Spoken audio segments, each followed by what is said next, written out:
No descarto que haya a ese lado quien piense que me repito, tanto cuando menos como se repiten los hombres que matan a las mujeres. El pasado día 7 se celebró en Madrid la mayor manifestación hasta este momento contra la violencia machista. Nada importará a los asesinos hasta que no se sientan arrinconados como lo que son por toda la sociedad. Desde el sábado hasta aquí han sido asesinadas otras 4 mujeres y una más herida esta misma mañana. Bueno, son mujeres que pierden la vida a manos de hombres y miles de hombres acompañaron a miles de mujeres en Madrid el sábado en una manifestación que al día siguiente me hizo pensar en cuántas portadas habría merecido en el tiempo en que el terrorismo de ETA asesinaba una manifestación como la ahora celebrada contra los asesinos de mujeres. Seguro que todas, absolutamente todas las portadas de todos los medios, incluidos todos, hubieran tenido el lugar preferente para la información sobre una manifestación contra ETA. La manifestación del sábado en Madrid no recibió ese trato. Pero los machistas asesinos han matado a más de 800 mujeres desde el año 2003, cuando se empezaron a tener datos oficiales. ETA mató en los 40 años de su brutal historia terrorista a más de 800 personas. Si en 12 años el terrorismo machista ha matado a 800 mujeres, cuando lleve 40 años matando, ¿dónde podrá llegar, dónde habrá llegado la barbarie machista? Cabe otra pregunta. Entre todos, sin silencios, sin complicidades, sin miedos, ¿seremos capaces de comprometernos para que este desastre cese de una vez, para desenmascarar a todos los lobos con piel de cordero?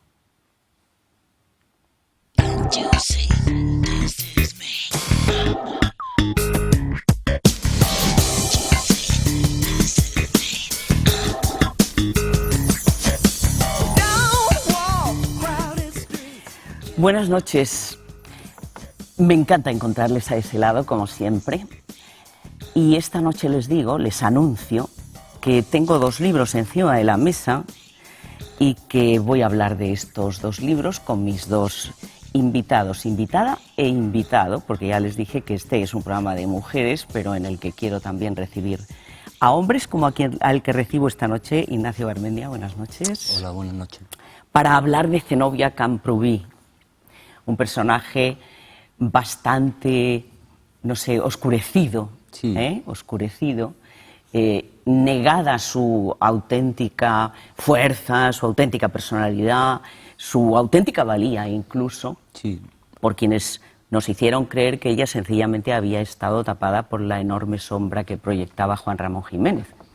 En efecto, como dice la autora de la edición, Zenobia brilló con luz propia. Hay que decir que en el fondo los estereotipos que rodean a Zenobia, también el propio Juan Ramón fue víctima de ellos. Son 2 autores sobre los que se ha cernido, digamos, una interpretación muy reduccionista en lo que se refiere sobre todo a su figura humana, ¿no? La obra de Juan Ramón está sobradamente reconocida, como no podía ser de otra manera, pero también su figura ha sido muy mal interpretada a veces y la de Zenobia desde luego. Es verdad que también Juan Ramón ha sufrido unas interpretaciones, en fin, que lo retratan como un hombre primero poco sociable, sí, o señorito huraño, de casino de pueblo, como aquello tan efectivamente desafortunado que dijo Gil de Viedma, ¿no? Y que cuando él sí que era un señorito, él y todo lo de la Goig Divine catalana sí que lo eran de verdad, ¿no? Juan Ramón no lo era en absoluto. Bueno, luego hablaremos también de cómo Zenobia, cuando, en fin, quería hablar de Juan Ramón, hablaba de lo bueno y de lo menos bueno también, y de lo menos bueno, lo cual demuestra que ella efectivamente era una personalidad fuerte, potente, que no estaba dispuesta a disimular en la vida, ¿no? Claro. Bueno, el libro es Zenobia Camprubí, Diario de Juventud, escritos, traducciones. Y es la edición es de Emilia Cortés Ibáñez. ¿Quién es Emilia Cortés Ibáñez? Bueno, dado que tu programa es de mujeres, yo creo que hay 2 mujeres a las que es obligado mencionar, Emilia Cortés, por la que me preguntas, y también Carmen Hernández Pinzón, la responsable, la titular de los derechos tanto de la obra de Juan Ramón como de Zenobia. Ella heredó esa la custodia de ese legado de su padre, que fue una persona que trató y estuvo estrechísimamente vinculada a Juan Ramón, don Francisco Hernández Pinzón, y creo que hay que reconocer públicamente tanto el apasionamiento como la generosidad que tiene a la hora de defender ese legado. Los editores sabemos muy bien que hay titulares de los derechos que no son ni mucho menos generosos a la hora de difundir ese legado, y yo creo que la disposición de Carmen a la hora de hacer público tanto los materiales relacionados con Juan Ramón como los relacionados con Zenobia es absolutamente ejemplar. En cuanto a Emilia Cortés, es una de las estudiosas que mejor conoce la obra de Zenobia, lleva más de una década estudiándola, ha editado los muy valiosos epistolarios de Zenobia. En realidad la obra conocida se reduce a los 3 volúmenes de diarios que escribió en Cuba, en Estados Unidos y en Puerto Rico, un cuarto que corresponde al año 16, el año en que se casó, que hay una edición también de la propia Emilia Cortés muy bonita, en la que contrapone el diario de un poeta recién casado, la famosa obra de Juan Ramón, a las propias vivencias de Zenobia y las cotejas, y esta que complementa, digamos, la serie con los diarios de juventud, que corresponderían... Diarios de juventud que son verdaderamente una delicia. Yo no sabía que Zenobia, que siempre me ha parecido un nombre precioso, porque para mí era algo, en fin, totalmente desconocido, y he visto que se llama Zenobia por su abuela. Por su abuela, sí. Su abuela. Era una familia, digamos, muy cosmopolita. Tenían una abuela norteamericana y tuvieron muchas experiencias fuera de España, algo que era infrecuente entonces, ¿no? Su abuela, que cuenta ella en sus diarios, que en su diario que le regaló, le puso en su habitación una biblioteca estupenda, fantástica, y le descubrió maravillas de la Zenobia literatura. tuvo la enorme suerte primero de tener una infancia, bueno, primero itinerante por la profesión del padre de ingeniero, y ya cuando el matrimonio se separó, pues esa estancia, que además se corresponde con la redacción de este diario de juventud, esa estancia norteamericana en la que pudo tener unas vivencias que estaban años luz de lo que era la España de entonces. Eso por una parte, y por la otra, pues esa biblioteca y ese ambiente de lecturas, ¿no?, en la casa familiar. Mujeres, las dos mujeres que, en fin, son artífices y responsables, ¿no? Sí, las dos, cada una de una manera de esta edición. Ella y su abuela, bueno, pero su madre también es muy importante, absolutamente importante en su vida, ¿no? Sí, ella era hija única, los otros hermanos, o sea, única entre 4 hermanos, y la personalidad de su madre efectivamente también es bastante, hombre, también es una mujer en aquel momento, para decidir llevar una vida con sus hijos, ya también tenía que tener una disposición que era muy rara entonces, ¿no? Y es algo bastante habitual, pero no lo era entonces en absoluto, ¿no? Yo no sé por qué, si Emilia Cortés sabe, puesto que ha investigado, por qué, o sencillamente porque la época daba para eso y no para mucho más, pero por qué Zenobia, la época y todo lo que vino después, ¿no? O sea, todo el tiempo después, en los que siguió siendo alguien desconocido. ¿Por qué? ¿Por qué alguien tuvo el interés de decir que Zenobia era esa cosa tan tonta de una gran mujer, siempre detrás de un gran hombre, ¿no? Claro, ella es una figura paradójica. Yo creo que eso es lo que la hace tanto más interesante. Ella pertenece a una generación, hay un libro precioso, se llama Las modernas de Madrid, de la profesora Shirley Magnini, donde recoge, bueno, una generación plagada de Clara Campoamor, Victoria Kent, Margarita Nelke, las mujeres del 27, Rosa Chacel, Carmen Conde, Ernestina de Champurcín, María Lejárraga. O sea, hay decenas de mujeres, María de Maeztu, la fundadora del Liceum Club, del que habla Zenobia, una floración, digamos, de mujeres absolutamente extraordinaria, que por acogernos a la etiqueta que se debe a una de ellas, a Carmen de Zulueta, fueron la España que pudo ser, y que fue interrumpida por el hachazo brutal de la guerra. Es decir, que en ese sentido tiene una autonomía que en los círculos del Madrid de esa época no eran excepcionales, ¿no? Es paradójica su figura porque ella eligió voluntariamente renunciar a una obra de creación propia, y lo dice en sus propias palabras, para dedicarse a Juan Ramón, lo cual es una lección absolutamente libre que yo creo que no debemos juzgar de una manera reduccionista, como decía al principio. Sí, no, pero además es que ella dice que decidió, ella pensó en algún momento poder ser escritora, pero que decidió dejarlo porque, bueno, llegó honestamente a darse cuenta de que no iba a ser esa gran escritora que ella, de haberlo hecho, hubiera querido ser, ¿no? Exactamente, tuvo esa lucidez y esa capacidad de autocrítica. Ella se refiere mujeres, ahí en ese mismo texto creo que Sí. estás mirando, lo llama como, lo define su quehacer como veleidades literarias. Sí, Bueno, veleidades, he conocido el genio en estado puro, el talento en estado puro, y creo que es más oportuno dedicarme a que aflore entre los dos. Ella dice, al casarme con quien desde los 14 años había encontrado la rica vena de su tesoro individual, me di cuenta en el acto de que el verdadero motivo de mi vida había de ser dedicarme a facilitar lo que era ya un hecho, y no volví a perder el tiempo en fomentar espejismos. Claro, lo cual no quiere decir que no mantuviera una curiosidad intelectual intacta toda su vida, y que tuviera, pues, como decía, esa lucidez para darse cuenta. No dejó de escribir, pero sí era muy consciente de que tenía a su lado, pues, a un talento.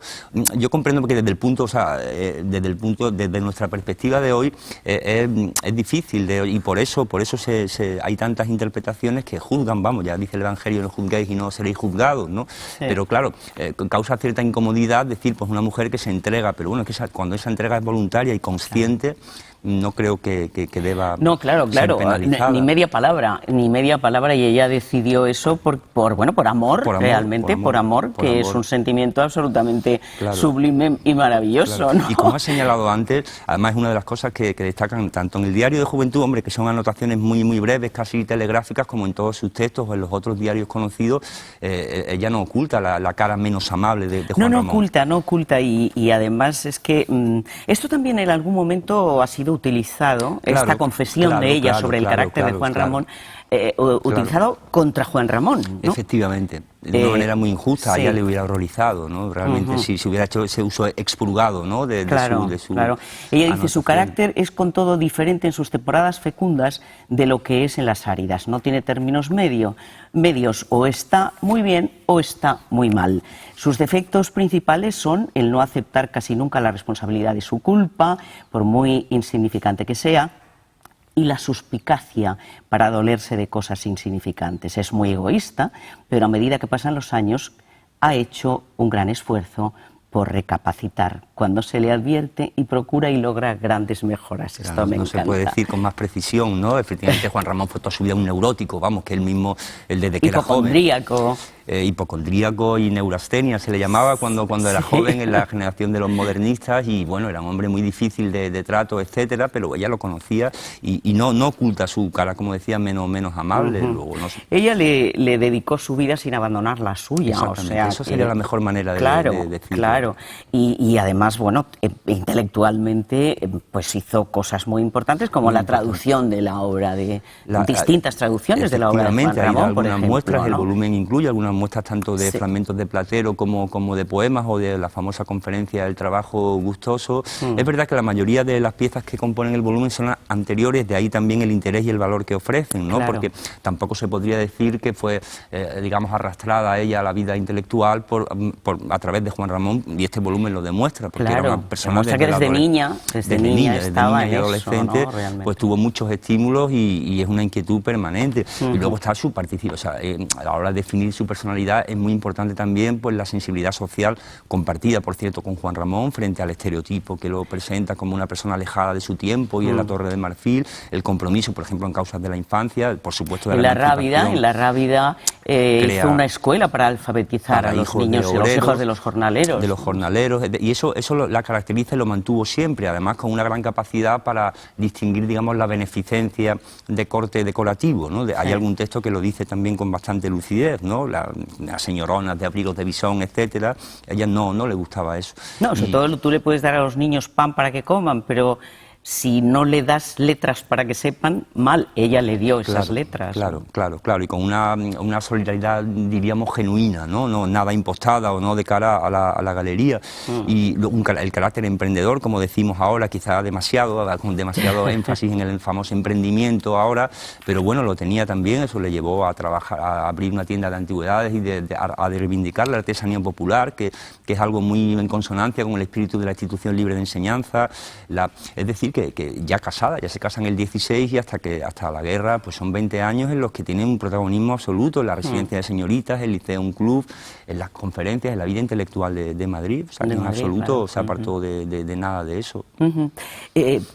Desde luego, ella, en todo caso, en todo momento, yo creo que fascinada, enamorada, admiradora absoluta de la obra de Juan Ramón, naturalmente, como no podía ser de otra manera, trabajó por él y para él insistentemente, incluso se cuenta que para que le dieran el Nobel, Sí, ¿no? eso lo explica Carmen Hernández Pinzón, que como decía antes, a través de su padre, de don Francisco, que en el que Juan Ramón se apoyó mucho los últimos años, conocemos esos datos, efectivamente, toda la mediación a través de la Universidad de Maryland, donde ella ejerció de profesora en esa época, durante una época, y su concurso fue imprescindible para que le concedieran el Nobel. Y hay una anécdota muy emocionante, y es que ella estaba ya muy enferma, bueno, le faltaban 3 días para morirse, murió parece como que aguantó, que paró la muerte para poder escuchar de labios de Juan Ramón,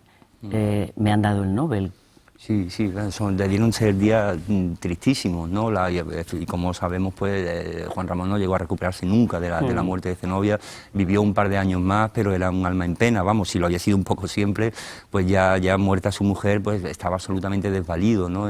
Son unos años, también los conocemos a través del testimonio del padre de Carmen Hernández Pinzón, muy tristes y muy duros para el poeta. Estaba pensando, mientras hablábamos, en las narraciones que hace, las descripciones de las ciudades andaluzas. Claro, eso es preciosa, no tenía ni idea de que había escrito sobre eso. Esos textos son muy bonitos, además tienen un encanto ingenuo, están dirigidos muchos de ellos, no en vano están escritos en inglés a revistas norteamericanas, entonces, claro, tienen digamos, una visión como divulgativa, pero hay que tener en cuenta que ella no conocía esos lugares tampoco. Claro. Entonces, son de Ronda, de Cádiz, de Huelva, de Sevilla, de Almería, de Ronda, has dicho Ronda. De Ronda, llenos de encanto. Ella, para ser justo, no es una gran escritora, no porque sea mujer ni hombre ni nada, no lo es. Algunas de las que he mencionado antes, pues sí, Rosa Chacel es una escritora inmensa, por ejemplo. O sea, no es una cuestión de género. O María Zambrano, otra mujer de la época, es una pensadora de primerísimo orden, ¿no? O Carmen Conde, o algunas otras de las autoras que he mencionado. Ella no es una autora de primer orden, pero sí tiene mucha gracia a la hora de describir, y como un encanto, vamos, esto ya lo digo como lector, ligeramente naif, que en algunos casos está condicionado por el público no español al que van dirigidos esos textos. Los relatos, por ejemplo, suelen ser episodios de visitas, de impresiones de vistas de lugares, o bien episodios autobiográficos, ¿no? De todas maneras, el libro tiene un valor enorme porque efectivamente descubre la personalidad de una mujer de la que en el fondo sabíamos muy poco, ¿no? Verdaderamente muy poco. Muy poco, y de un periodo del que sabíamos aún menos, porque todavía de la parte que yo evocaba antes, de los años 20 y 30, pues eso sí, sobre eso sí se ha escrito mucho, pero claro, de la adolescencia y primera juventud, antes de su casamiento, del 16, el diario llega hasta el 11, y la mayoría de los textos son inmediatamente posteriores, pero sobre el que había mucha oscuridad y que gracias al trabajo de Emilia, pues podemos ahora leer y valorar. Y supongo que habrá sido muy importante también la participación de Carmen Hernández Pinzón en la historia. Carmen, que participa siempre de manera muy activa en todos los proyectos. Ella ha sabido reunir en torno a un puñado de investigadores de primerísimo orden. También Soledad González Ródenas, por ejemplo, que hizo la Fundación José Manuel Lara con el Centro de Estudios Andaluces la edición, un volumen que recopilaba las entrevistas nunca antes recogidas en libro, y es otra estudiosa que trabaja siempre codo con ella. Ella se implica mucho más allá de lo habitual. Ahora vuelve a ser otra vez la Fundación Lara con el Centro de Estudios Andaluces quien son edita los editores del mismo volumen, y hay una exposición muy interesante que animo a ver. En el Museo de la Autonomía. En primera persona. Creo que iba a Moguer después de estar en el Museo de la Autonomía, y bueno, hay muchas fotos interesantísimas. Está comisariada además por la propia Emilia Cortés, fragmentos de sus textos, y merece la pena verla. Y además se puede ver y se puede ir todavía varias veces porque está hasta el 10 de enero en el Museo de la Autonomía. Bueno, me encanta que hayas venido para hablar esta vez de Zenobia, pero en cualquier momento podemos hablar de cualquier otra mujer que te apetezca. Pues cuando quieras. Porque he visto que tienes una buena relación de mujeres, bueno, de las que no podríamos... las tengo yo, es que las tenemos todos. Las tenemos todos, ¿no? Pero que tú las tienes ahí en un lugar, en fin, de adoración o de admiración, Sí. cuando menos, ¿no? De todas esas mujeres que me has citado, ¿cuál de ellas para ti como Pues lector? mira, te diría una que no he citado, porque hay muchas otras, todas las que he citado son casi de primer orden, ¿no? En sentido político, como Victoria Kent, o literario, Sí. como Rosa Chacel, pero hay una poeta ultraísta que es quizá el mejor poeta español, abarcando ambos géneros de vanguardia antes del 27, que es Lucía Sánchez Saornil. No, ni idea, no Y la que conozco. filmaba como Luciano de Sansaor, y como editor hay un trabajo de Pepa Merlo muy interesante que se llama, es una antología, Peces en la Tierra, de mujeres en torno a la generación del 27, que da a conocer muchos nombres desconocidos a ella. Sí, estarías bien en invitarla porque se conoce muy bien ese tema, y hay verdaderos autoras muy desconocidas que en algunos casos, como este que menciono, son verdaderamente buenas. Pues descubrir a mujeres que hace mucha falta que sean visibles realmente, porque la voz de las mujeres es decisiva y fundamental. También, por ejemplo, para parar la barbarie a la que me refería cuando Claro. abríamos el Claro, sí, programa. contra la ¿no? barbarie y educación, está claro. Sí, y compromiso de todo el mundo, ¿no? Que todo el mundo se tome muy en serio esas cosas, ¿no? Ignacio, yo no he dicho que tú eres editor, que eres crítico literario y que eres responsable de publicaciones de la Fundación José Manuel Lara. ¿Goza de buena salud? La salud, La bueno, fundación. vamos tirando. Bueno, no me distingo especialmente por mi buena salud, pero sí la... No, pero quiero decir, ya, pues tú tienes un aspecto estupendo. Quiero decir la fundación. Sí, la fundación, hombre, la verdad, por ejemplo, el libro este al que me refería aparece en una colección Vandalia que ha cumplido ahora 13 o 14 años y que se ha convertido en una referencia nacional del género, digamos, desde aquí, desde Sevilla. Y bueno, desde el que hemos hecho todo, su director Jacobo Cortines, la actual directora de la Fundación, Ana Gavín, un trabajo extraordinario, ¿no? Y la verdad es que es una línea muy interesante. Vamos, la verdad es que ahora mismo hay muchas editoriales interesantes en Andalucía, y esta es una de ellas. Pues muy bien, pues dime con pocas palabras, porque me parece que no tenemos ya tiempo, pero es que me ha hecho mucha gracia eso de que en tus ratos libres, en tu tiempo libre, en tu tiempo de ocio, entre otras cosas, te gusta estar con amigos, pero que no hablen de literatura. Sí, bueno, sí, tenemos un grupo de amigos en donde se penaliza eso gravemente. Ah, sí, bueno, me encanta. Ignacio, muchísimas gracias. Nada. Ha sido mi primer invitado esta noche, Ignacio Garmendia, como decía, editor y crítico literario, responsable de publicaciones de la Fundación José Manuel Lara, para hablar de una mujer fantástica, Zenobia Camprubí. Aquí está el libro, Diario de Juventud, escritos y traducciones, y en las librerías, naturalmente. Ahí es donde podemos hacernos con él. No se vayan, enseguida seguimos.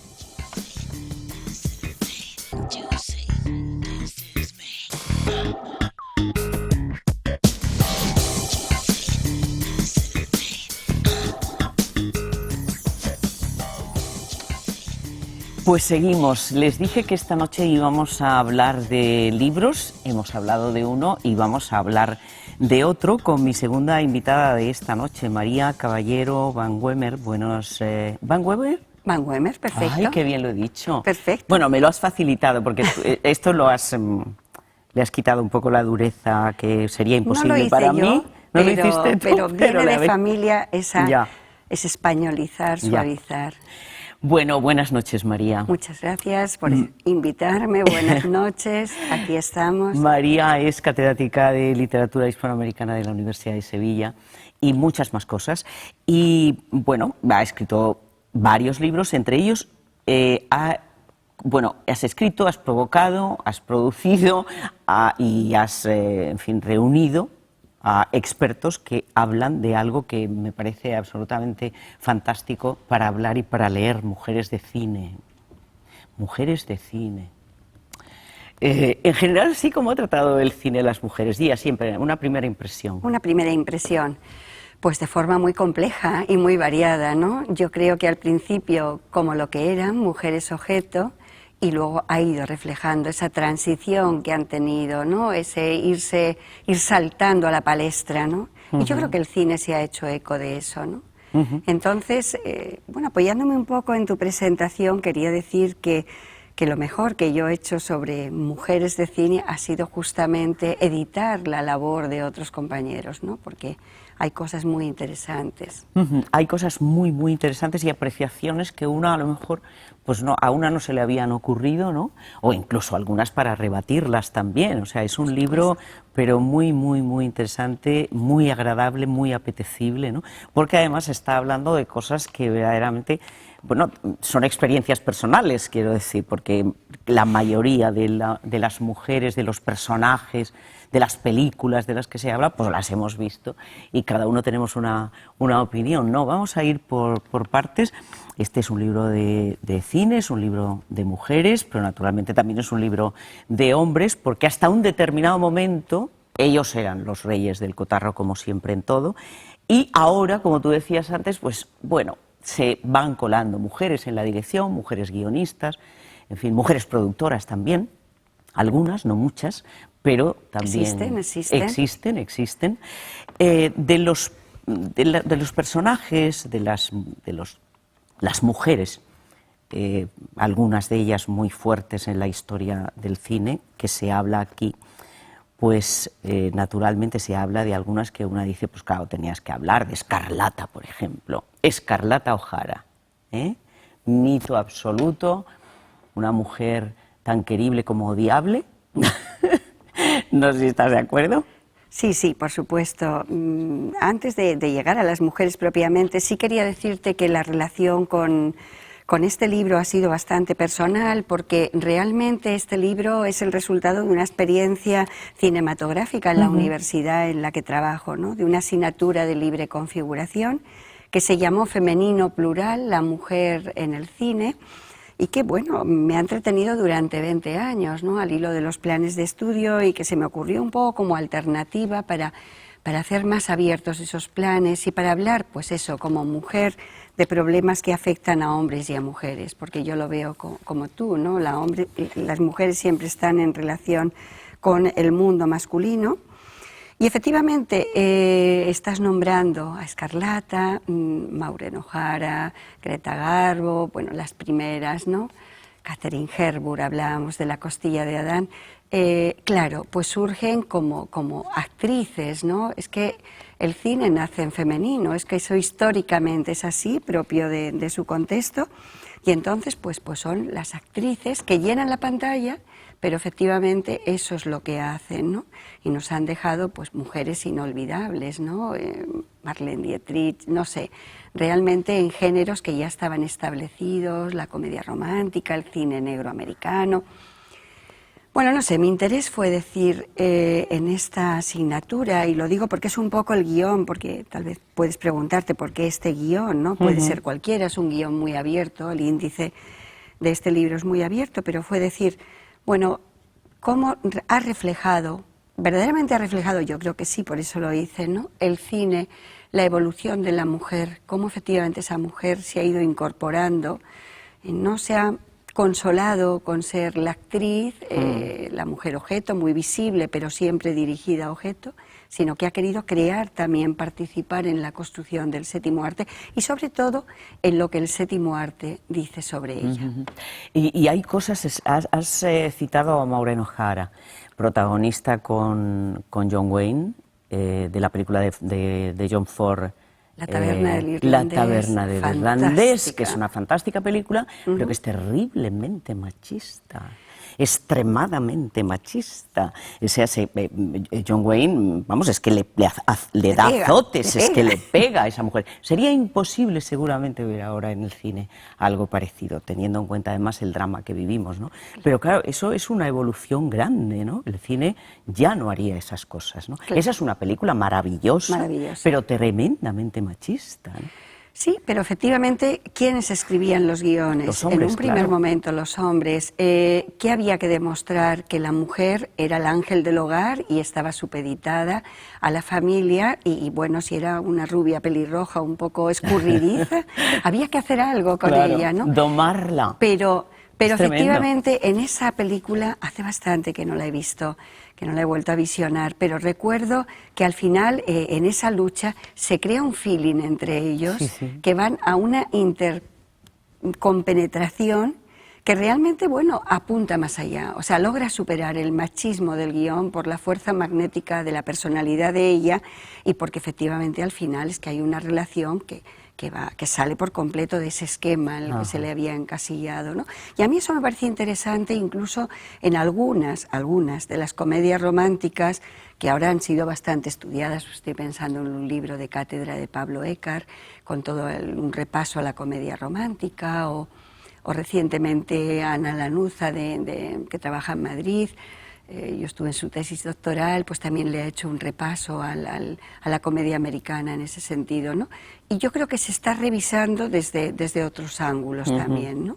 Y viendo que hay bastante, o sea, que hay que matizar también. Sí, bueno, evidentemente hay que matizar y sobre todo hay que distinguir. Pero la óptica es masculina. Claro, claro, sí. La mirada es masculina. Es que no podía ser de otra manera. Claro, la mirada femenina, ¿hay mirada femenina en Yo creo que sí hay mirada femenina en el cine, que la mujer ha demostrado que hay mirada femenina.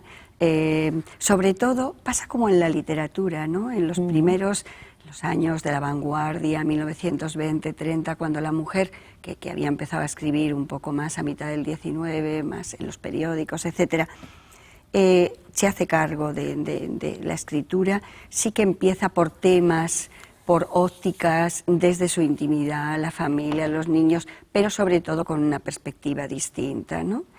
Yo en este libro, al final, creo que acabo en el último comentario, cerrando quizá, cerrando mi primer artículo, que es sobre directoras, cómo van surgiendo, contraponiendo Memorias de África, que me parece interesante porque el director es Sidney Pollack, Meryl Streep está fantástica como protagonista. Y Robert Redford, maravilloso. Maravilloso.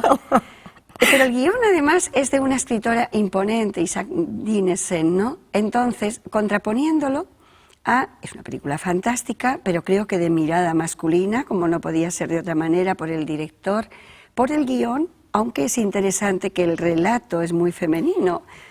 Contraponiéndolo a Caroline Link, una directora mucho más joven, también alemana, En un lugar de África, me parece que se llama su película, y es de los 2000 ya, ¿no? Entonces ahí ves cómo, hay matices, hay otro lugar para las mujeres, cómo la mujer toma las riendas, y aunque ha habido un rechazo a la integración en África, porque son alemanes de estirpe judía huyendo de la guerra, y bueno, al principio la mujer dice, bueno, no desempaquetes, aquí no me voy a quedar, con su traje largo, con sus maravillosas vajillas, y cómo es capaz de abrirse a una relación intercultural antes que el hombre, romper los esquemas, tener una sensibilidad, y bueno, hace un triángulo donde había una pared. No sé, no quiero contarte más, porque si te interesa es mejor que la veas, pero sí, hay una mirada distinta, no solo por la elección de unos temas, sino una manera distinta de tratarlos. Una manera distinta, bueno, no distinta, porque claro, la autora es una mujer, sentido y sensibilidad, Jane Austen, que es una auténtica, un prodigio de novela, pero es un prodigio de guión, el de Emma Thompson, una adaptación que todo el mundo coincide y coincidirá en que es, pues seguramente una de las mejores adaptaciones de la historia del cine, ¿no? Me encanta que hables de ello, porque estoy totalmente de acuerdo, totalmente. Ella estaba rodando, si no recuerdo mal, Mucho ruido y pocas nueces con su primer marido, con su Kenneth Branagh, que es deliciosa. Sí, está encantadora ella. Y ella está encantadora, está en un momento de plenitud. Pero fíjate que es que el guión le sabe sacar, y yo tengo un trabajo en el libro recogido del director de guión de Milán, Armando Fumagalli, una persona excepcional, ha puesto un guión en marcha hace muchos años en la universidad en Milán, en contacto con su formación americana. Y bueno, ahí va contando un poco todo el trabajo de adaptación, de enfoque, de cámara, sobre un guión que resalta, pues por ejemplo, esa explosión de Elinor, que ha contenido sus sentimientos, su enamoramiento hasta el final, en su papel de hermana mayor, y rompe a llorar, y es que es puro cine, no necesita palabras. Eso es maravilloso. No necesita. Eso es maravilloso. ¿Ves? Eso es una mirada femenina. sobre una escritura femenina, porque Austen tenía un punto de ironía, pero un ojo para hablar de la sociedad y del drama de las mujeres de su época. No podían elegir tanto, ¿no? Esa situación, esa escena que dices, ¿no?, que es tan bonita porque está Hugh Grant temblando también, un poco tonto realmente, bueno, ¿no? Hace ese papel. Un poco torpe. Torpe, por tímido, por demasiado enamorado, ¿no? Sí. Y ella, que lo creía perdido. Totalmente. Creía que ya está, es un hombre casado, creía que está fuera de su alcance. Y a mí me parece impresionante, ¿no? Entonces, ¿cómo llevar lo que está escrito en letra, mediante descripciones más largas y tal, a un momento, un enfoque de una puerta de los personajes que sugiere tanto? Hay momentos en que ella está en la escalera pensando, ella tiene que hacer un poco de cabeza pensante en esa familia sin padre, ¿no? Pero claro, tiene su corazón, ¿no? Como se ve aquí al final. Claro. Tiene una sensibilidad impresionante que demuestra en esa escena en la que llora porque es la reacción más honda, más profunda, más feliz. Mira, las guionistas, es que yo no conozco tantas, pero a veces cuando veo una película que incluso ha sido dirigida por un hombre, sea el que sea, de los grandes directores o no tan conocidos, ¿no? Y de repente te da como, tienes como el olfato, ¿no? De que voy al guionista y muchas veces es una mujer y estoy pensando, Ricky, la acabo de ver, a mí Meryl Streep me parece fantástica, me apasiona y digo, bueno, está dirigida por un hombre, pero ¿quién hace el guión? Y de repente me encuentro con Diablo Cody, ¿no? Que ha trabajado en cosas de Reitman, si no recuerdo mal, que ha trabajado en Juno y que para mi gusto, exactamente, trata unos temas sensibles, difíciles y con una sensibilidad que, bueno, más allá de los esencialismos, ¿no? Porque estoy totalmente en contra de esencialismos y bueno, y efectivamente una mujer puede trabajar como un hombre y lo sabemos, ya está. Y ya está, sí, efectivamente. Lo que pasa es que, bueno, lamentablemente todavía hay muchos que se niegan a reconocer esa cosa tan elemental y tan clara y tan Pero tan fíjate, sencilla. ahora en el Festival de Cine, y desgraciadamente he tenido muchas clases, no he podido ver tantas películas, he revisado algunas cosas que voy a tratar de ver todavía, no hay tantas directoras, pero por este festival han pasado pues gente como Susan Bier, la danesa, ¿no?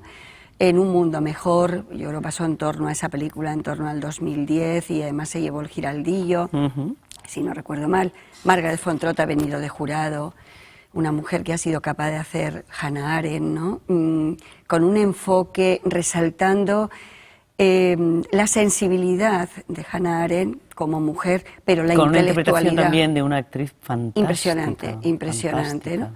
Entonces quiero decir que bueno, que realmente es que su trabajo está ahí, ¿no? Ciar Boyain ahora debe estar uno de sus tíos. Bueno, es que en España tenemos algunas directoras, pero bueno, muy importantes y muy impresionantes, y Ciar Boyain, que además ha dejado ahí, bueno, como legado imperecedero, una obra maestra verdaderamente, bueno, emocionante. Te doy mis ojos. ¿Te refieres al maltrato? Te doy mis ojos. Claro, porque el maltrato en este momento nos tiene tremendamente levantados, en fin, en protesta permanente, ¿no? Y Te doy mis ojos es una película, solo la podría haber hecho una mujer, porque su mirada es tan amplia. Es tan amplia. Estoy muy de acuerdo. Y además, fíjate, precisamente porque llevo años trabajando con estos temas de literatura hecha por mujeres, femenino, feminista, cine, en estos parámetros, me encanta de esta película que era muy difícil no caer en los estereotipos, ¿no? Estamos, lo que tú dices, tan con la violencia, que bueno, haber atacado, haber ido contra el hombre directamente, es que no es nada maniquea, es que ahí se ve la lucha del varón por salir de un problema que tiene, de un machismo, de celos, de envidia, no quiere que la mujer trabaje, o sea, del intento de ir incluso a terapia juntos, pero entonces hizo una película además muy delicada, con unas escenas y unos temas de fondo muy duros.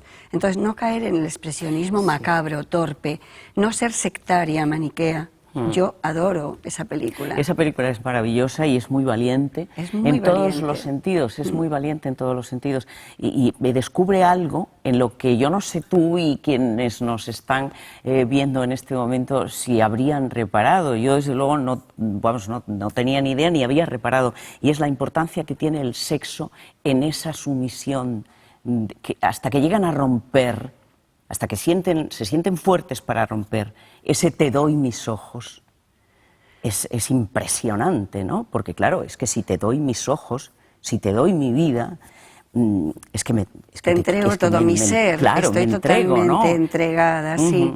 Y eso es un poco el problema de fondo en lo que estamos viendo, ¿no? Muchas veces en estas mujeres asesinadas no ha habido denuncias previas, en muchos casos sí, pero... Y es porque ahí hay una relación muy compleja, muy complicada y una entrega en las mujeres. La verdad es que me encanta que una parte de tu actividad como experta en literatura... No sé si tanto, pero pues, apasionada sí. Bueno, experta no, es catedrática de literatura sí. hispanoamericana, con lo cual más que experta, ¿no? Pero no, que me encanta esta vertiente, ¿no? En la que pronto dices, el cine, cuidado, vamos a ver, porque aquí hay...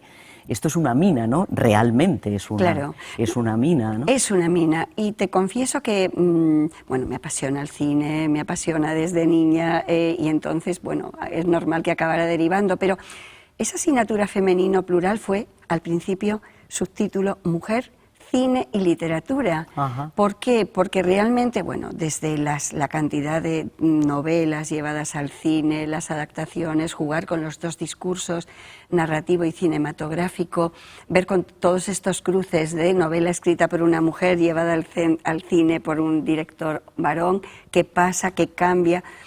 Bueno, al final, bueno, la vida no me dio para tanto y mis asignaturas de mujer van por ahí. Todavía esta mañana tenía una escritora argentina que recomiendo, María Rosa Lojo, una novelista de las actuales de novela histórica, de reescribir las primeras historias de mujeres argentinas emancipadas como Eduarda Mansilla, etcétera. Es decir, he seguido trabajando por ahí, he publicado un libro que se llama Las trampas de la emancipación, que son estudios literarios sobre eso, pero aunque la publicación haya tenido que diversificarse, porque si no, no hay editor que te publique. Realmente lo sigo entremezclando en clase. Mis referencias cuando hablo de literatura autobiográfica, memorias, ahora en un máster que estoy impartiendo, pues conectan con cómo se ha llevado al cine mucha de esa literatura y al revés, ¿no? Porque sí, porque se han encontrado el cine y la literatura en muchísimas ocasiones muy brillantes, ¿no? Yo empezaba hablando de Escarlata, es que Escarlata se me puso aquí de pronto, o sea, porque es tan potente ella, ¿no? Sí, la novela de Margaret Mitchell, ¿no? O sea, pero luego hay otras muchas. También hay un intento, y hay a quien le gustó mucho y a quien no, Las Horas. Las Horas, una película muy polémica. Muy polémica. Muy polémica. A mí cinematográficamente me gustó. Son 3 historias, como sabes. Sí. Bueno, realmente Virginia Woolf es un personaje espectacular. Permíteme, hablo demasiado. Acabo de volver a recuperar Alfaro, una narración olvidada y que me parece que es de lo mejor, porque siempre hablamos de la señora Dalloway, que es el punto de partida de Las Horas, ¿no? Y una de las narraciones. Pero Alfaro es espectacular, como en pocas páginas, un veraneo de una familia, las figuras femeninas, la madre, la solterona, la psicología de hombres y mujeres, la psicología de la primera vanguardia, los primeros 20, 30 años, ingleses. Bueno, ¿por qué te contaba esto? Porque es un reto llevar el drama con la escritura, que me parece tan interesante como las otras historias, ¿no? Porque ella se suicida por tantos descentramientos, pero tiene esa secuencia en que está escribiendo y arrugando. Me recordó, o me conectó con El Resplandor de Kubrick, cuando se vuelve loco el protagonista, ¿no? Sí. Que es impresionante, ¿no? También. Sí, es una de las escenas más impresionantes de la historia del cine, yo creo. Totalmente. O sea, esa frase repetida. Exactamente. Entonces ella no está repitiendo frases, está arrugando y tirando papeles, porque no arranca, es el drama del escritor, y ella En ese sentido la reivindico porque una habitación propia... Bueno, el yo creo que este es un espacio, momento bueno escritura. para decirle a las jóvenes que nos estén viendo que lean una habitación propia. Por favor. Por favor. Y que lean Alfaro. Por favor. Y que lean porque Alfaro, es que van a sí, disfrutar muchísimo. Yo llevo desde hace un año, me han invitado un libroforum, el de las columnas, del barrio de Triana, y te digo que de la cantidad de textos que han ido pasando, Alfaro fue uno de los que interesó más a hombres y a mujeres. Y ahí hay 20 y tantas personas, ¿no? Que me encanta tener esta posibilidad estupenda de hablar de cosas que nos gustan, ¿De por verdad? ejemplo los libros, por ejemplo el cine. ¿Cuál ha sido la última película que has visto? Pues mira, ahora mismo en el festival lamentablemente he podido ir a poco, no he podido ver Mía Madre, que todo el mundo dice que es la culminación de su director ahora mismo. He visto El cuento de los cuentos, me parece cinematográficamente espectacular. Me encanta Salma Hayek, me recuerda a su Frida Kahlo. Sí. Aún así la película en parte de Garrone me parece tan tremendista como Gomorra, ¿no? O sea, creo que fantástica. Frida Kahlo, ambientación y tal. el dinero de la producción de esa película lo puso ella, lo puso Salma Hayek. Exactamente, es que es una mujer también como Sandra Bullock. La he visto hace más tiempo, pero Gravity me impresionó, hablando de los nuevos roles también, que se ven en el cine, ¿no? Porque has empezado preguntando, ¿existe un sello? Existe algo distinto. El cine le ha dado posibilidades a la mujer de demostrar que ya no es solo el ángel del hogar o la mujer perdida, ¿no? Y bueno, y realmente he visto, porque quizá no hay tantas directoras en este momento en el festival, o yo todavía sé que existe la sueca, la turca, que se me ha escapado, pero jovencillas, pero he visto Madame Categin, y bueno, es muy patética, ¿no? Esta mujer que no calcula, que está apasionada por la ópera y que es un drama su vida, porque gira en torno a algo que es incapaz de escucharse, y de hecho cuando se escucha está su desolación por lo mal que suena, que muere. Hay una cosa que está muy clara, que es muy evidente, que ustedes lo estarán viendo, que nos hemos quedado sin tiempo, que necesitaríamos mucho más tiempo, pero que es verdad que se nos ha ido como si fueran 2 minutos. Y disfrutando. Y eso es buenísimo, disfrutando. Sí, disfrutando. Bueno, yo este libro, Mujeres de Cine, 360 grados alrededor de la cámara de María Caballero con, bueno, todos los expertos. ¿Un libro coral? Es un libro coral. Yo quiero resaltar eso porque realmente mi trabajo ha sido reunir, detectar esos buenos especialistas de cine, desde el director de Fila 7, que he traído aquí este portal y esta revista, hasta has hablado de Escarlata, y realmente Méndez es un especialista impresionante, hasta Fumagalli. Y luego ver un poco esa coralidad, ¿no? Sí, no. Lo presentamos en el Festival de Cine, en la FENAC, en su momento, es del 2011, creo. Y interesó mucho porque el trabajo de mis compañeros es impresionante. Es fantástico, es un libro. Y sobre todo se estupendo. ve un poco que no podemos simplificar, ¿no? Que hay mucho que decir en torno a mujer y cine. Hay mucho que decir y pues nos ha quedado muchísimo, María. Te agradezco muchísimo que hayas venido al programa, que nos hayamos podido dar otra vez un gustazo hablando de cosas que para nos mí gustan. ha sido un auténtico Muchas placer. gracias, de verdad. Y a ustedes, por supuesto, muchísimas gracias por habernos acompañado a ese lado. Ya saben, les espero el próximo miércoles aquí mismo. Buenas noches.